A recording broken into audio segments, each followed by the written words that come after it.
Hi friends, ഞങ്ങളുടെ അപ്പാർട്ട്മെൻറ്റിലെ ഗണേശ ഫെസ്റ്റിവലിൻ്റെ ചടങ്ങുകളാട്ടോ ഈ വീഡിയോയിൽ അപ്ലോഡ് ചെയ്തേക്കുന്നത്. അപ്പോൾ രാവിലെ നടന്ന ചടങ്ങ് ഞാൻ കുറച്ച് ഷോർട്സ് ആയിട്ട് വീഡിയോ അപ്ലോഡ് ചെയ്തിട്ടുണ്ട്. അപ്പോൾ എല്ലാവരും അത് കണ്ടു നോക്കണം. അതുപോലെ തന്നെ ഈ വീഡിയോ സ്കിപ്പ് ചെയ്യാതെ കാണണം കേട്ടോ. നല്ല അടിപൊളി ചടങ്ങുകളൊക്കെയാണ്. വൈകുന്നേരത്തെ ആണെങ്കിലും നല്ല സൂപ്പർ ഡാൻസും അടിച്ചു പൊളിക്കലായിരുന്നു കേട്ടോ. അപ്പോൾ അത് സ്കിപ്പ് ചെയ്യാതെ കാണണം കേട്ടോ. അപ്പോൾ രാവിലെ ഇതുപോലെ രംഗോലിയൊക്കെ ഇട്ട് ഡെക്കറേഷനൊക്കെ ചെയ്തിട്ട് ഗണേശനെ നമ്മൾ പ്രൊസഷനായിട്ട് സ്വീകരിച്ച് ഇതുപോലെ സ്റ്റേജിൽ കൊണ്ടുവന്ന് ഇരുത്തും. അതിനുശേഷം പൂജാരി വന്നിട്ടാണ് പിന്നെ മംഗളാരതിയൊക്കെ ഉള്ളത് കേട്ടോ. അപ്പോൾ അത് കഴിഞ്ഞിട്ട് ഞങ്ങൾ മലയാളി അസോസിയേഷൻ്റെ പ്രോഗ്രാമിന് വേണ്ടി പോയായിരുന്നു. ഇതാ നമ്മുടെ ചെണ്ട ടീംസിൻ്റെ ചെണ്ട ഉണ്ടായിരുന്നു കേട്ടോ. പ്രവീഷ്, യാഷിൻ, മഹേഷ്, പിന്നെ അവരുടെ ടീം മെമ്പേഴ്സ്. നല്ല അടിപൊളി ചെണ്ട ടീംസ് ആട്ടോ. ഇവർ അമ്പലങ്ങളിലൊക്കെ കൊട്ടാൻ പോവാറുണ്ട്, പ്രാക്ടീസും ഒക്കെ ചെയ്യാറുണ്ട് അവർ. അപ്പം അടിപൊളി ചെണ്ടയൊക്കെ ആയിരുന്നു. കുട്ടികളൊക്കെ ആണെങ്കിലും ചെണ്ടയൊക്കെ കൊട്ടണത് ഇങ്ങനെ കണ്ട് നിൽക്കുമായിരുന്നു കേട്ടോ. എല്ലാവരും തന്നെ അടിച്ചു പൊളിച്ചു അന്നത്തെ ദിവസം എന്ന് പറഞ്ഞാൽ മതി. രാവിലെ തുടങ്ങി വൈകുന്നേരം വരെ ഒരു ഫെസ്റ്റിവൽ മൂഡായിരുന്നു ഞങ്ങളുടെ ട്രാങ്കിളിൽ കേട്ടോ. പിന്നെ ഇതിന് വേണ്ടിയിട്ട് ഒരു കമ്മിറ്റി തന്നെ ഫോം ചെയ്തിട്ടുണ്ട്, ഗണേശ ഫെസ്റ്റിവൽ കമ്മിറ്റി എന്നും പറഞ്ഞ്. ലേഡീസും ജെൻസും ഒക്കെ ഉണ്ട്. അവരൊക്കെ തന്നെയാട്ടോ ഇതിൻ്റെ അറേഞ്ച്മെൻറ്റ്സും കാര്യങ്ങളൊക്കെ ചെയ്യുന്നത്. എല്ലാവരും കൂടി ആയിട്ടോ ഇത് ആഘോഷമാക്കുന്നത്. കുട്ടികളുടെയൊക്കെ പ്രോഗ്രാംസും ഒക്കെ ഉണ്ടായിരുന്നു. എല്ലാവരും എന്താ അണിഞ്ഞൊരുങ്ങി സുന്ദരികളായിട്ട് നിൽക്കുന്നുണ്ടോ. ഇതാ നമ്മുടെ അനിലേഷും മോള് നല്ല പട്ടുപാടയൊക്കെ ഇട്ട് സുന്ദരി കുട്ടിയായിട്ടാട്ടോ വന്നേക്കണത്. വൈകുന്നേരത്തെ ചടങ്ങുകളും അതുപോലെ തന്നെ ബ്യൂട്ടിഫുൾ ആയിരുന്നു കേട്ടോ. ലേഡീസൊക്കെ ഇവരൊരു കളർ കോഡ് പറഞ്ഞിട്ടുണ്ടായിരുന്നു. ഇതാ എൻ്റെ ഫ്രണ്ട്സൊക്കെ നിൽക്കണുണ്ടോ. അപ്പോൾ ഒരു കളർ കോഡൊക്കെ ഉണ്ട്. പിന്നെ യാഷിൻ വെച്ചിരിക്കുന്ന തൊപ്പിയൊക്കെ ഇവർ സെയിലിന് ഇവിടെ കൊടുക്കും കേട്ടോ. ആവശ്യമുള്ളവർക്ക് മേടിക്കാം. 200 രൂപയൊക്കെയാണ്. അപ്പോൾ ജെൻസാണ് അത് ഇടുന്നത്. ഇതുപോലെ ഗണേശനെ ഒരു വണ്ടിയിൽ ഇരുത്തിയിട്ട് പ്രൊസഷൻ പോലെ പാട്ടും ഡാൻസും ഒക്കെ ആയിട്ട് അടിച്ചു പൊളിച്ച് കൊണ്ട് നടക്കും കേട്ടോ. അതിന് ശേഷം വിസർജനത്തിന് കൊണ്ടുപോകും. അപ്പോൾ എല്ലാവരും എന്താ ഫെസ്റ്റിവൽ മൂഡിലാണ്. ലൂസിയൊക്കെ നിൽക്കണുണ്ടോ. അങ്ങനെ ഒരു കളർ ഡ്രസ് കോഡ് ഉണ്ട്, യെല്ലോയും ഓറഞ്ച് റെഡ് ഒക്കെ. അപ്പോൾ ഇതെല്ലാം എൻ്റെ ഫ്രണ്ട്സാട്ടോ. അപ്പോൾ എല്ലാവരും എന്താ പറയുക, ഒരു ഫെസ്റ്റിവൽ മൂഡല്ലേ, കാണുമ്പോൾ തന്നെ അറിയാം. ഫുഡൊക്കെ ഉണ്ടായിരുന്നു കേട്ടോ. ഞങ്ങൾ സ്പോർട്സിൻ്റെ പരിപാടിയൊക്കെ കഴിഞ്ഞ് എത്തിയപ്പോഴത്തേക്കും കുറേ ഫുഡൊക്കെ തീർന്നായിരുന്നു കേട്ടോ. ഇത് കണ്ടോ, ഡാൻസും പാട്ടും ഒക്കെ ആയിട്ട് അടിപൊളിയാട്ടോ അന്നത്തെ ദിവസം. ഫുൾ എനർജറ്റിക്കാണ് എല്ലാവരും. നിങ്ങൾ ടി വിയിലാണ് ഇത് വാച്ച് ചെയ്യുന്നതെങ്കിൽ വോളിയം കുറച്ചിട്ട് വേണം കേട്ടോ കാണാനായിട്ട്. കാരണം ഞാൻ മാക്സിമം കുറച്ചാണ് വെച്ചേക്കണത്. പക്ഷേ ഭയങ്കര ഡോളിൻ്റെ സൗണ്ടൊക്കെ നല്ല അടിപൊളിയായിരുന്നു കേട്ടോ. ചിലർക്ക് അത് അത്രയും സൗണ്ടൊന്നും പറ്റില്ല. അപ്പോൾ സൗണ്ട് കുറച്ച് കേൾക്കാൻ ശ്രമിക്കുക, എന്നാലും എൻജോയ് ചെയ്യുമെന്നാണ് എൻ്റെ വിചാരം. അപ്പോൾ എല്ലാവരും സ്കിപ്പ് ചെയ്യാതെ കാണണം കേട്ടോ ലാസ്റ്റ് വരെ.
നമ്മുടെ രേണുവും ശ്രുതി നല്ല അടിപൊളിയായിട്ട് ഡാൻസ് കളിച്ചു കേട്ടോ. ഞാൻ വീഡിയോ എടുക്കട്ടെ എന്ന് പറഞ്ഞപ്പോഴത്തേക്കും അവർ വേഗം ഡാൻസ് കളിച്ച് കാണിക്കുക കേട്ടോ. രേഖയും കൂടി അവരുടെ ഡ്രസ്സൊക്കെ കണ്ട നല്ല സൂപ്പർ ഡ്രസ്സൊക്കെ ആയിരുന്നു കേട്ടോ.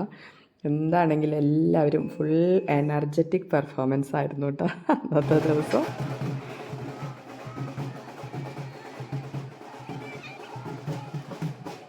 കുട്ടികളൊക്കെ കണ്ട ഫുൾ ജോഷിലായിരുന്നു, കറങ്ങിയൊക്കെ ഉള്ള ഡാൻസുകളൊക്കെ എല്ലാവരും തന്നെ എൻജോയ് ചെയ്തു കേട്ടോ. ലാസ്റ്റൊക്കെ ആയപ്പോൾ ഫുള്ള് ടയേർഡായി എല്ലാവരും. അത്രയ്ക്ക് എനർജി ആയിരുന്നു എല്ലാവർക്കും, ജെൻസും ലേഡീസും കിഡ്സും സീനിയർ സിറ്റിസൺസ് എല്ലാവരും തന്നെ നല്ല അടിപൊളിയായിട്ട് പെർഫോം ചെയ്തു കേട്ടോ അന്നത്തെ ദിവസം.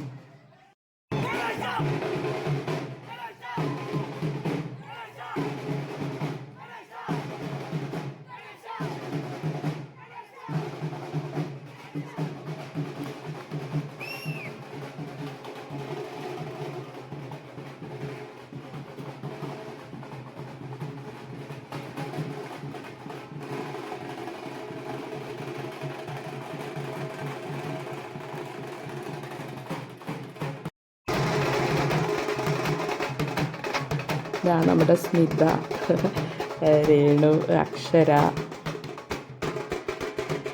എല്ലാവരും തന്നെ, പ്രീഷ, എല്ലാ പിള്ളേരും ഭയങ്കര അടിച്ചു പൊളിച്ച് ഡാൻസ് കളിച്ചു കേട്ടോ. തിമിർക്കായിരുന്നു എന്ന് പറഞ്ഞാൽ മതിയല്ലോ എല്ലാവരും.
അങ്ങനെ പൂജയും ഡാൻസും പാട്ടും ഡോലും അടിയും എല്ലാം കഴിഞ്ഞിട്ട് ഗണേശനെ ഈ വാഹനത്തിൽ നിന്ന് എടുക്കും. അതിനുശേഷം ലേക്കിലേക്ക് വിസർജനത്തിന് കൊണ്ടുപോകാനായിട്ട് കാറിൽ കയറ്റി കൊണ്ടുപോവുകയാണ് ചെയ്യുന്നത്.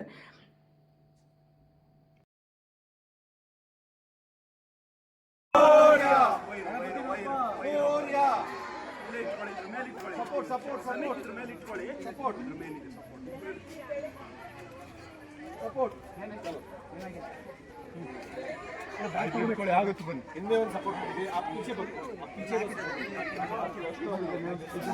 हो गया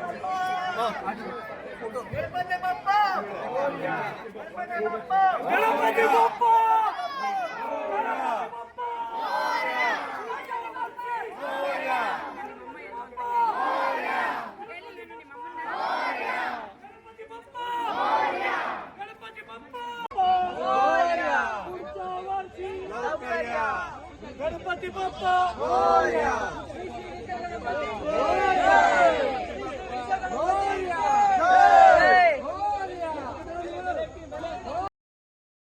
അപ്പോൾ ഗണേശ ഫെസ്റ്റിവൽ എല്ലാവരും എൻജോയ് ചെയ്തു എന്ന് പ്രതീക്ഷിക്കുന്നു. അപ്പോൾ എൻ്റെ ചാനൽ ലൈക്ക് ചെയ്യുക, ഷെയർ ചെയ്യുക, സബ്സ്ക്രൈബ് ചെയ്യുക. Thanks for watching.